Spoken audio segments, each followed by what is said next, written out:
Joining me now, House Minority Whip Katherine Clark of Massachusetts. Whip Clark, welcome back to the Sunday Show. Great to see you.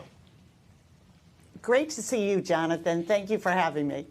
Okay, so talk to me about where things are with the debt ceiling. First off, have you or anyone in Democratic leadership heard anything from the Republican majority when it comes to either the debt ceiling, but more importantly, the budget?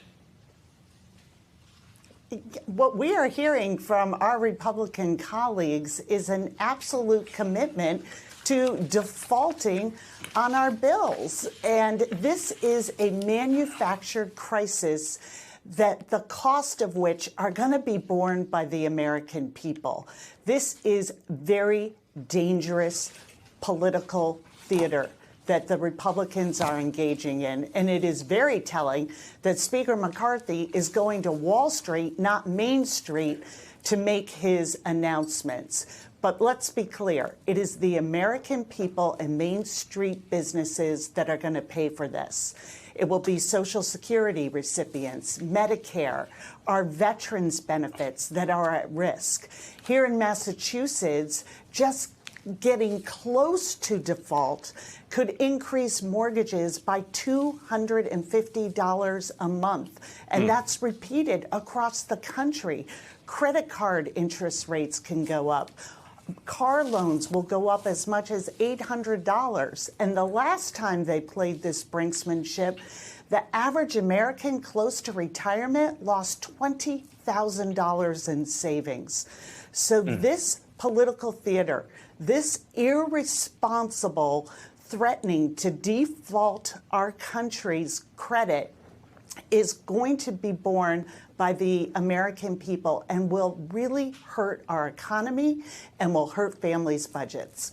So let's speak specifically. That's on the debt ceiling, which am I correct in my understanding that Democrats don't want to deal with the debt ceiling and the budget as one conversation? These are two discrete things that need to be handled separately. But one of the things we know that Speaker McCarthy and the Republican majority want to do is, cut non-defense discretionary spending. One of the things they want to do is to put work requirements on food stamps. I said in the intro that these were non-starters for Democrats. Can you confirm that?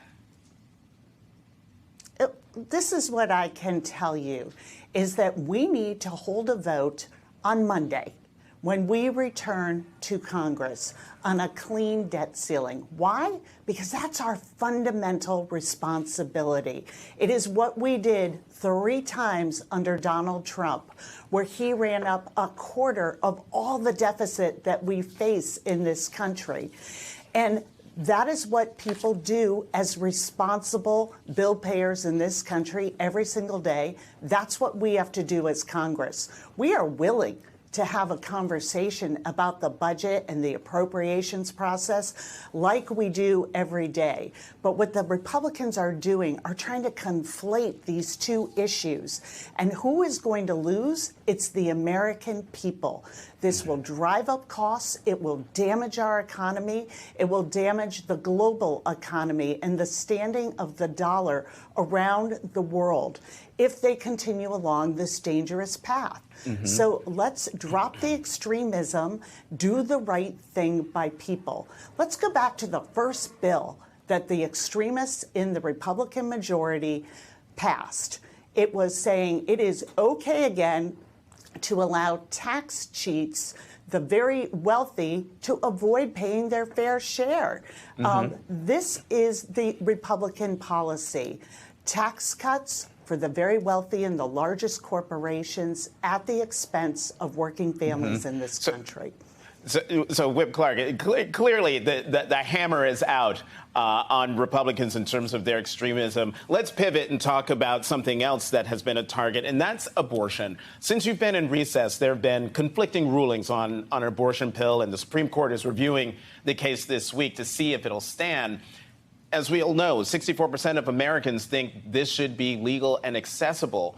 So the question, Whip Clark, is what, if anything, is Congress planning to do in case the Supreme Court says, yeah, the Texas ruling the Texas ruling stands and mifepristone is basically banned. Yeah, you know, Jonathan, you're absolutely right. The American people understand that the Republican extremists are going for a national abortion ban, and that is the opportunity they see coming out of the federal court in Texas that is now before the Supreme Court. They see this as another important milestone in their march to totally ban abortion in this country. And what the American people know is that there is no freedom, there is no equality when politicians are controlling these most personal decisions around having children. These decisions should be left to women, to families, in consultation with their doctors and their faith. Full stop. So we are going to continue as Democrats to do everything we can, working with the Biden administration to protect this right. You see 240 Democrats signing an amicus brief saying that this is not only another dangerous step towards a full abortion ban to making women second-class citizens, it is also an attack on every single medication that has been approved by the FDA and saying science doesn't matter here anymore. What matters is an ideology of MAGA extremists. And Whip Clark, I want to get to two things in the 90 seconds that we have left. Gun control legislation. We have seen mass shootings in Nashville, in Louisville, and those are the two that have gotten national attention.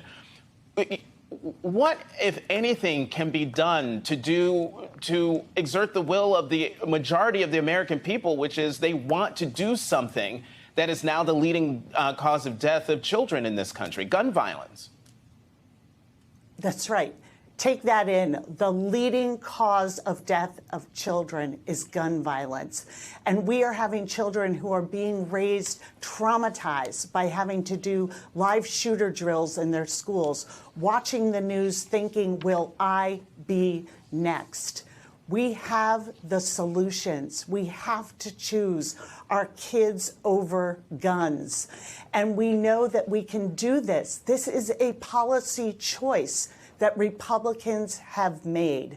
They have decided to put assault weapons over everything else. We need to do universal background checks. We need to ban these guns of war that don't belong in our schools, on our streets, in our houses of worship, and in our movie theaters, and everywhere else where families and Americans gather.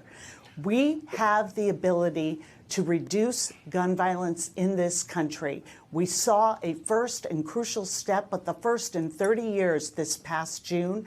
We need to continue on that work.